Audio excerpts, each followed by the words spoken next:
Hey you guys, how's it going? How's your day? How's your life? Hope you guys are doing well.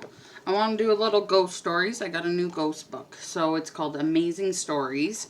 I think I remember Amazing Stories as like something you read in school. Okay, like Amazing Stories was like, you pick this book and you have to read this in class. And when you're done this book, you got to fill out a question sheet on it because they give you one. And then do like a mini essay on it. I swear it was, okay? But I got this at the thrift store, spent $5 on it. What was my deal? It was $9.95. So I did save good money. I like going to the thrift store, okay? So I went to a bookstore. So I went to Second Look Books. That's what it's called. Oh, excuse me, I'm burps a lot today. But the stories are quite long, okay? Like, I'm not going to sit here and read a chapter to you. So I'm going to sit here, sum it up. We'll discuss this little ghost town. I've never heard of this place or anything, but I can show you a map where it is because it's in the book. So this book is called Ghost Towns Stories of Ontario. And not all of them, I don't always, when I think of a ghost town, it just, to me, it's like a deserted town, okay? It's not really where ghosts are. So, this story is about a town called, let me go to the first page, just so I can tell you the name, so we can look it up. Come on, intro. Ballycory. And this is like a little description here. So here is the location. So today you can drive to this location. And the location's east of Orangeville along a gravel road 1 kilometer north of Highway 9 on Highway 50. And it's an hour from Toronto. So from where I'm at, it's at least a 2 to 3 hour drive. Depends how fast you can ask her. So what I enjoy about this compared to the Weird Canadian Places. Weird Canadian Places is very straight to the point. This one gives you a little description of the time. So I enjoyed that. So I'm going to suggest you, if you don't want like a sum up of it, go get this book. This book is I love Canadian history. I love all history, to be honest. It all intrigues me. But, like, if I can find Canadian or local or Ontario and stuff like that, I feel like it intrigues more Canadians, not even Canadians, people more. Because then they can see, like, there's a dark side to, you know. And this story does explain a little bit of a dark side. So I was writing notes, but I decided not to because the story's kind of big. And I'm pretty good at summing it up. So, Ballycory is a town. It was a town that was built around, 1810. That's when the first settlers kind of headed to there from Toronto area, like southern Ontario. Started to move up to the northern part and start, creating sawmills. So, there was a fair amount of families that started off in this town. Some were Irish Catholics, so at the time, and they make it clear because it's around 1810, and 1810 is like Civil War, right? Well, 1812, not far from it. And that was like one of our big fights with the Irish, with everyone. That was like there was the fights, of course, with the States as well, but this is one of the big ones that was in Toronto where they were trying to make like equal rights for common men. Not for women yet, We get a hold on that. Don't even know if we still have it. We don't want to talk about it. We're not going to talk about it. So around, you can see the town started to develop. Started to get more mining in it. Not mining, but more like lumber work. It was a sawmill. So more lumber work. They started build a settlement for the Irish people, have their own little area. But the surrounding people heard that kind of like the gangs were coming up here. They assume the Catholic Church, most of them were I just saw a fly in my room. Okay. I don't know. It doesn't, I have no food in here. I don't know. So, what they're pretty much, during this time period, Mackenzie King started to visit this town. So, Mackenzie King is a very well-known politician. He was our prime minister at one point. He was starting to make equal rights for all men. He didn't care, like, if you're, where you were from, you were equal as long as you had land, you know, like, you were a citizen and you had land. Back then, it was a little bit different. It's mostly if you had a land. But he came and visited this town a lot. He really enjoyed it there. I'm pretty sure he was Irish himself. So he loved his, you know, his people. But this town started to get a bad rep because a lot of gang members actually started to come into this town. And the founders of our town were not just good people. These people were bad people coming into this town. So the first known... I'm going to start doing my makeup. I'm going to put the book down. So we're going to go in with some e.l.f. sheer. I'm just going to do my eyes and see where we go. So this town wasn't the best. So I'm just going to sum it up. I'm not going to give you names and stuff. There's a lot of historical names that I'm not putting into it. There's the James Small family. There's another family called the Fleaches. They're really big mob, Canadian, Irish mob, British mob. All these people were moving out there for the logging industry. Put it that way. It was making good money. The town started to get bigger. We're going to go in with a makeup wipe so I can clean my hand. So, the town's getting bigger. They started to get some blacksmiths out there. They started to get some, you know... the Mackenzie King decided to give him a post office, so, you know, the Prime Minister helped the city, even though. So we're going to go in with Ice Ice Baby. It's a new Essence palette they came out with. This is what it looks like. I'm just going to go for gold. I know I'm not wearing blue. I'm wearing the polka dotted goodness again. Don't judge, because I realized I wore this. It's because it's hot and it's onesie. So I can be lazy. I'm lazy. Okay, don't judge me. We're trying to tell a story here.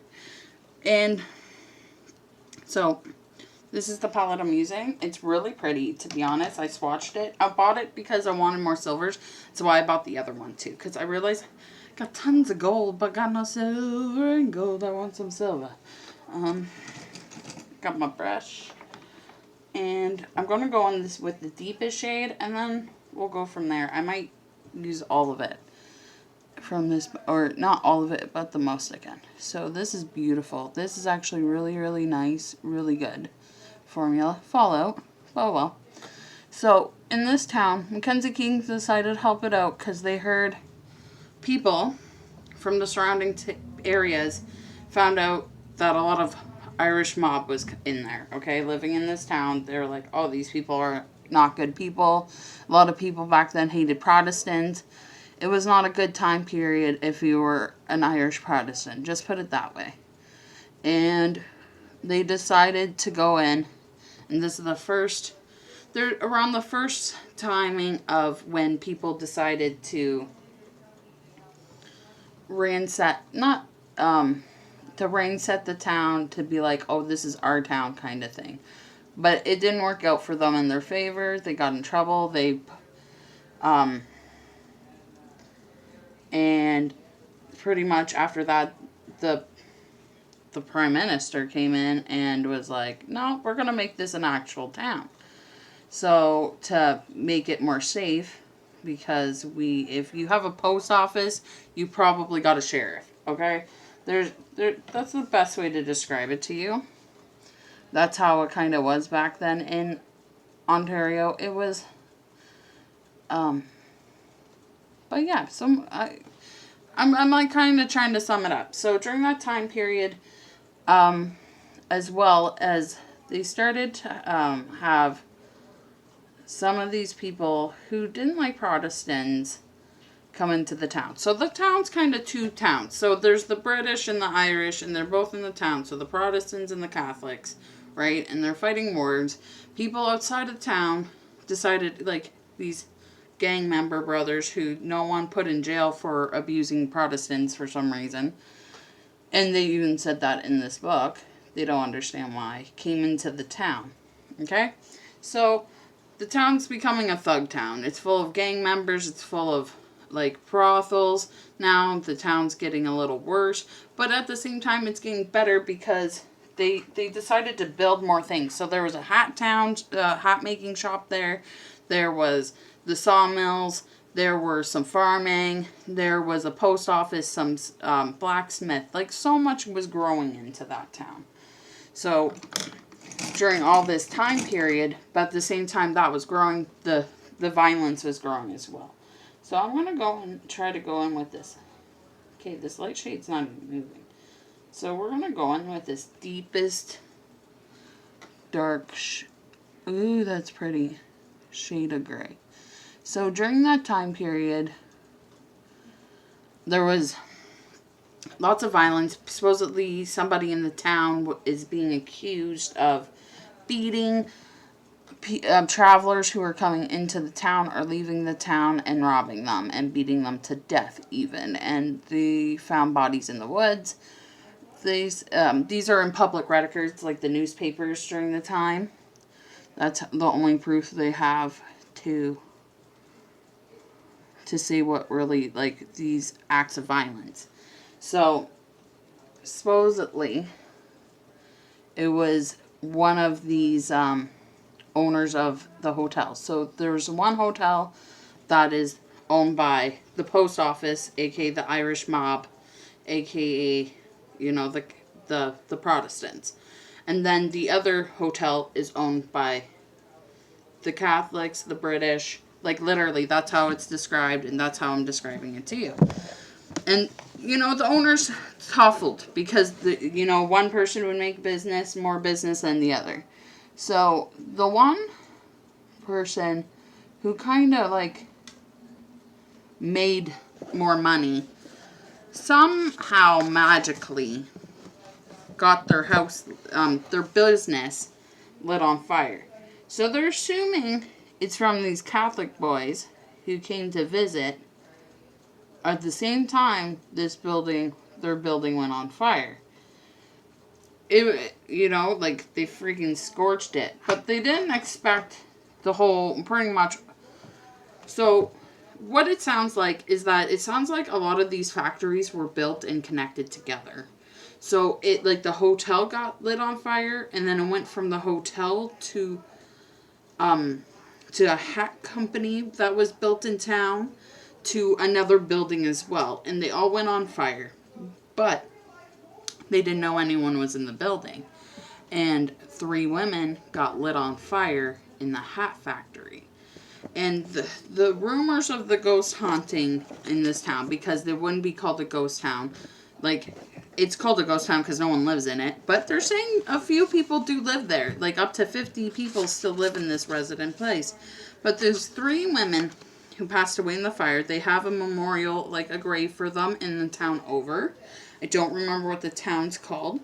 But the ladies' names are Mary A. Flaming, Margaret H. Daly, and Bridget Berkey. And they were 32, 24, and 28. So supposedly these women have been sighted in ghost sightings throughout this city. And the city, and I will show you a picture after. Throughout this city, they saw people, say, out of all the places, like on the road going into the city, people say you can hear the city still. You can hear people working. I haven't used this one, and I have to press a little hard. But these women still are there. So they say they don't really hang out at the area of the sawmill. They hang out more into the hotel. So I guess these women worked at the hat. Women started to get jobs around this time. Like, started to have more say in life and everything. So they were working at the hat mill to make money. Like, they pay for their living. and they were living in the hotel. So the only thing that they explained that was rebuilt in the town was the original general store. So the original hotel you can still stay in. They rebuilt it. It's like a convenience store plus like a little bed and breakfast, it sounds like. You can stay there. And while a woman was there, another woman, she woke up in the middle of the night and saw another woman over her in vintage clothing. And she described the woman, and it's described to as one of the ladies who burned up in the fire. So she said she asked her why she was in her room. Okay? And her room, like, it makes sense if they were living in the hotel to get by. Like, if you're trying to live off the grid and not be seen by anyone, you know? I'm just saying. So, that's the other ghost sighting. They say they hear. So, first one they discuss is when you drive in or drive anywhere near this town that was built, it's now all dirt roads. It's like grown bushed area. That's where you would be going to go to this ghost town in Ontario. And when you... This is actually really good. I like it. I like this palette. It is worth every penny. So, in this scope, I gotta fix it. I see a spot. And I only see it when it's open. I see it over here too.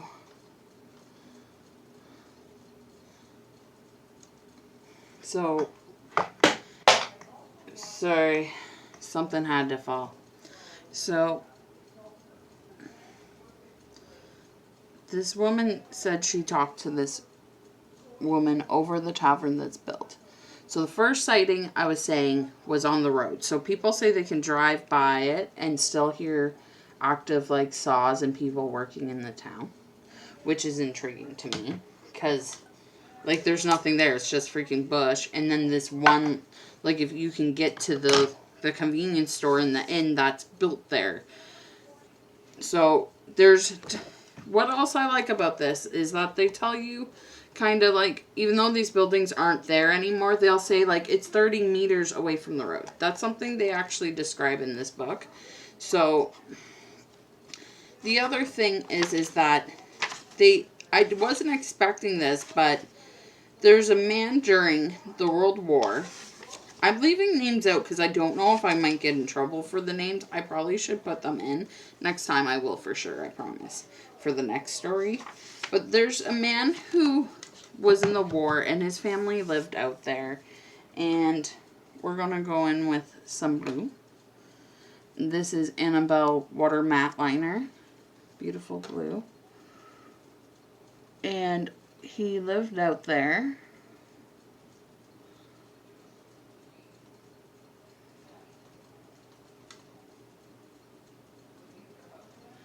In the bush after the war. So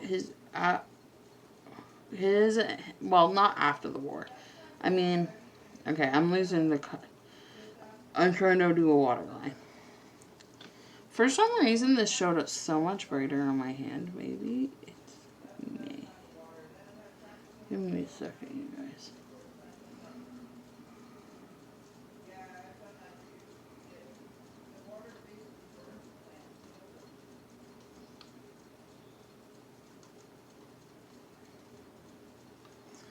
So, maybe it just needed a warm up. So, this family lived on the land, built like their little house set on, like in the bush more, like farther up north from the city. And you could walk in the bush a little bit farther than the city and you'll end up going to this you'll end up finding, if you're hiking, this little shack, this little cabin looking place. And they say this family lived in the cabin and ended up moving because the father went out to war, to World War I, and never made it home. But they say that if you're in this cabin, you'll feel uneasy.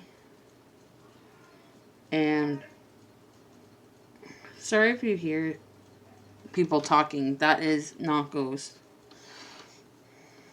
I don't know if it's this, if it's dried out already, but it's not the best compared to the other ones. I'm going to still work with it. I'm going to see how it goes. We're going to do my brows quick with this Maybelline brow fiber because I want something. And just a little lift and over. So,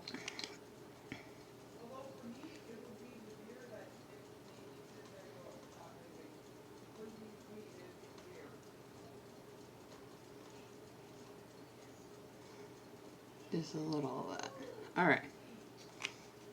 Looking good, looking good. Alright, some mascara. We're going to go in with some great Essence as well. Some great big lash. I want to try it out. Oh, wait. So, yeah. So, people went into the place. This woman said she was shocked. It felt uncomfortable, like she had to leave. She wasn't welcomed. And they heard a sound. And she said it went to the pit of her stomach, and she's like, we gotta leave. And they both ran out of there. They didn't describe the sound at all. They just had to leave. And I'm like, okay. So what did you guys hear? Like, that's the only thing I wondered. But they say that if you go at night and go and sneak into this guy's house, like go through the window, like they did, you will hear...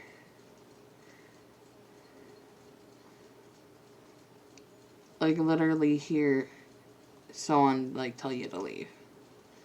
That's what I assume. They heard someone growl or get out. You weren't welcome in there. And you snuck in, you sneaky buggers.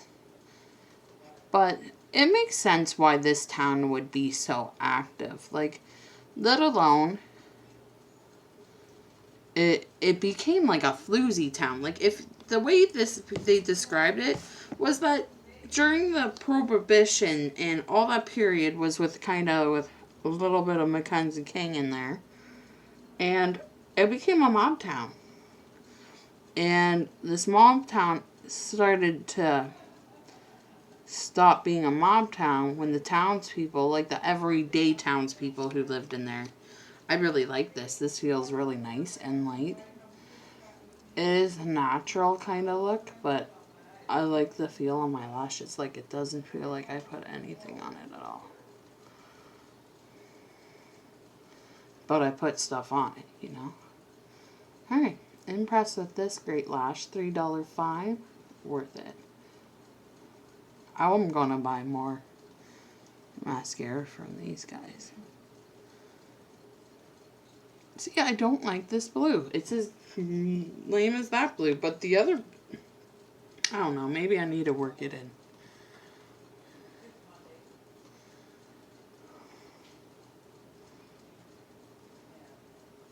But, sorry, it's hard to talk. So, what do you guys think? Do you think this ghost town... I'm going to take this light gray and fade around. Do you think...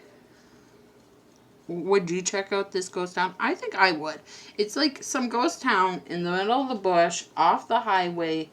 Only there that is like a bed and breakfast / general store. They still have foundations of these places. And there's a crazy shack that you shouldn't shack in. But it sounds like you're not invited to do that. Yeah, I'm joking, you guys. I'm joking. This is why it's out of content. This is beautiful. So I used this to shade out. I used this for the inner and this for the outer. So I didn't use these two. I'll do another look with those. This is beautiful. So I just want to switch that off. I'm going to fade this in. because I always want it darker to fade that in.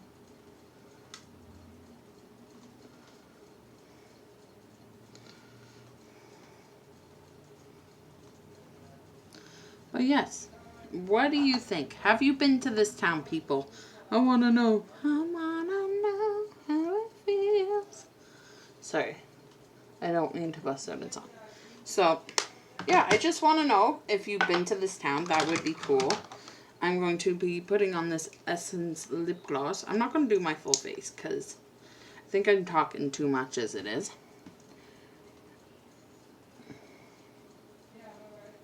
This is pretty.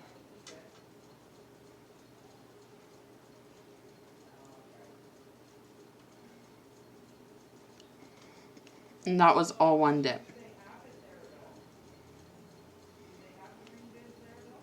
Oh, this feels nice. Like, it's a little sticky. Not uncomfortable, though. It goes into your mouth and it doesn't taste bad. It feels like I put on a really luxury lip smacker. Like, a really nice one. So this is it.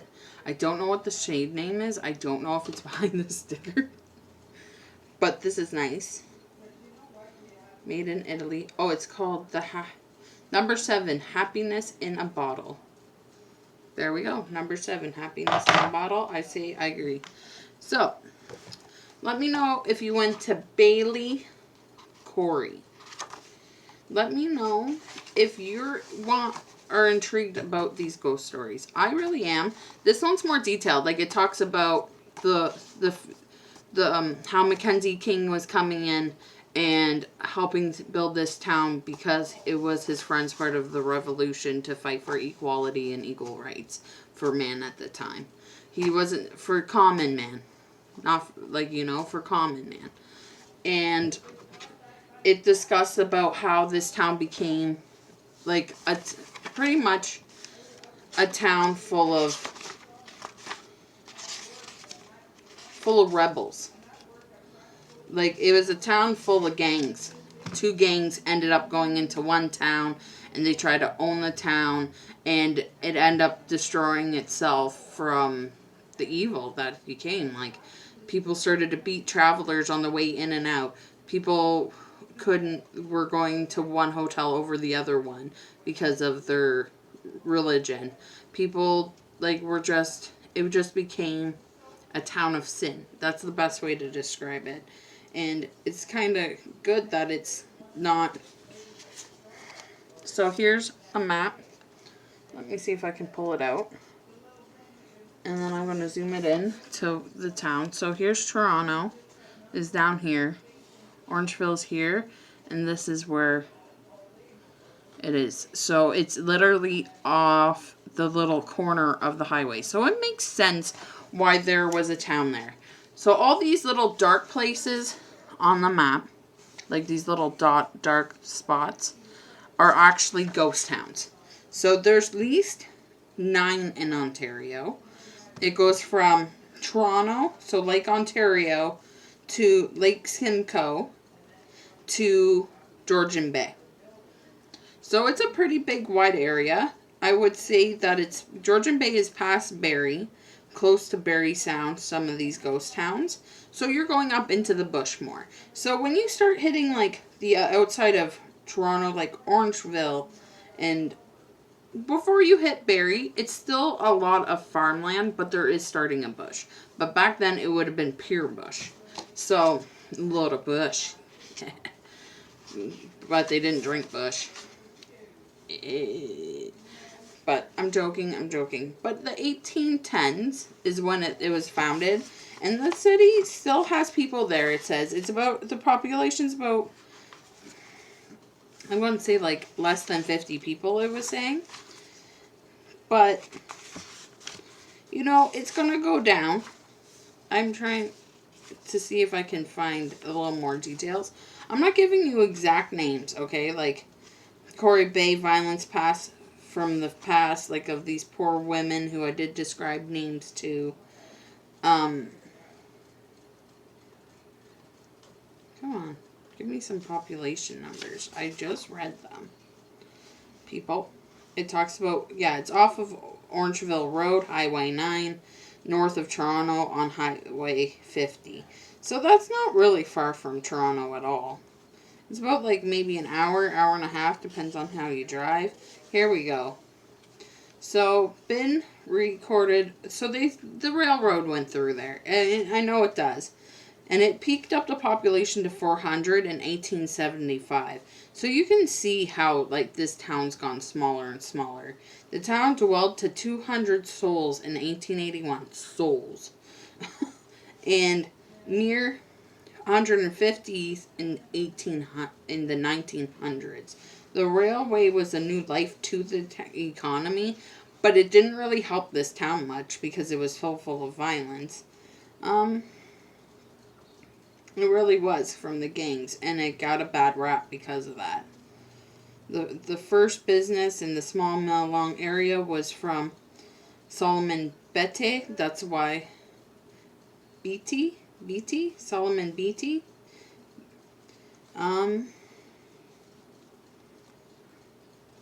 Yeah, the population stands equal to less than 50 people in there today. So really, it came from a small town that started to be a settling town to a gang town. Literally, like, if the Hells Angels rolled in there, they'd own that place. You know what I'm saying? Like, it became a gang town. And then it ended up just becoming a ghost town. There's literally some structures there, some rebuild structures, because there's an inn. People discuss about staying in the inn and had an old woman over them saying, "Why are you in my room?" Like, and it's the same description of the women who died in the mill. So that's the only reason why I would assume there's proof. There's a lot of death surrounding this place. Like, they don't really discuss it. They just discuss, like, people came in and out of that town getting beat up and all this stuff. I'm like, think about it. Like, it was a gang town. It really was. It started to be just a normal... Some guy decided to build his mill there, but this guy was part of the mob. The Irish mob. And then the British mob found out and decided, you know what, screw you, I'm going to take a piece of this land too. Because back then, you know, they thought they could own everything. Really, you just stole it. But stayed out of their business. And then, boom, a fire came out. They blamed some people from the Catholic area, from the Catholic mob at the time. And they decided, like, back fracko, I'm out.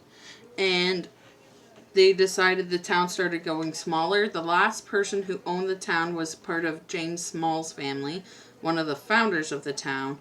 And they said he just was a multi-millionaire. He was walking down the street one day in Toronto and boom, vanished. No one has any clue where he went. He's just gone up and gone. Out of here. Adios. See you later. Like, nobody knows what happened to the man. He was gone. They assume he was killed. Like, I would too. He's part of the mob, and he's later generations of the mob. So, and that was like in 1918 or something like that. So it was way later on with the last people who owned this area, and then it became a ghost town. So no one owns it but like this, but the government, and I guess whoever owns the property that rebuilt the inn where this woman stayed at.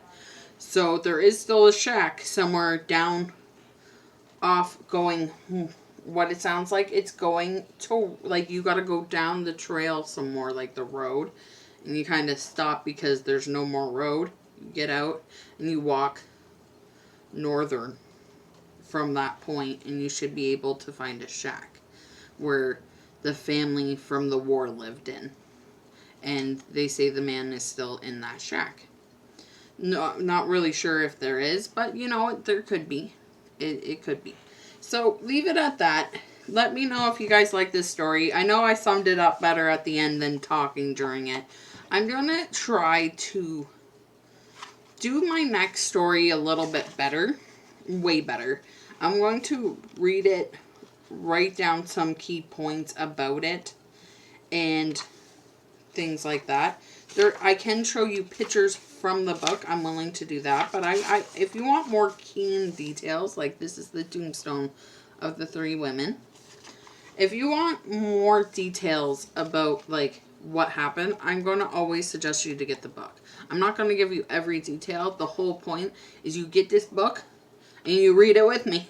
Like, and then we can discuss it. But if you don't, and you just want to hear me out, we can discuss it in the comment too. So the next one will be Keithinville, and it says it's still an hour's drive from Toronto. So I have a feeling it's part of the town next to this town, or pretty damn close to it. Let me look on the map, because I love that we got a map for this. It is. So Baytown here, and Keithtown's right above it. So maybe, you know, these towns actually have more evil in it than you think, because why would these towns both be gone? Not a lot of towns actually just become ghost towns in Ontario. That's the weird thing, that there's actually 9 of them, but there's really not. We actually restore a lot of our so-called ghost towns. So we're going to leave it at that because I've been talking too long. So I hope you enjoy the sun. I hope you enjoy the summer weather, because fall's coming sooner than later, and you know it and you might regret it. This is my makeup look with the taupe palette. I'll leave everything I use down below. And I hope you guys enjoy life and enjoy a great day. Enjoy the sun. Get a little tan. Become a little darker than me. Well, it depends on what your skin tone. Actually, get a little tan. This much. No matter what color you are. So I didn't mean to come across like that way. So, hope you guys have a great day. Enjoy life. Manifest. See ya.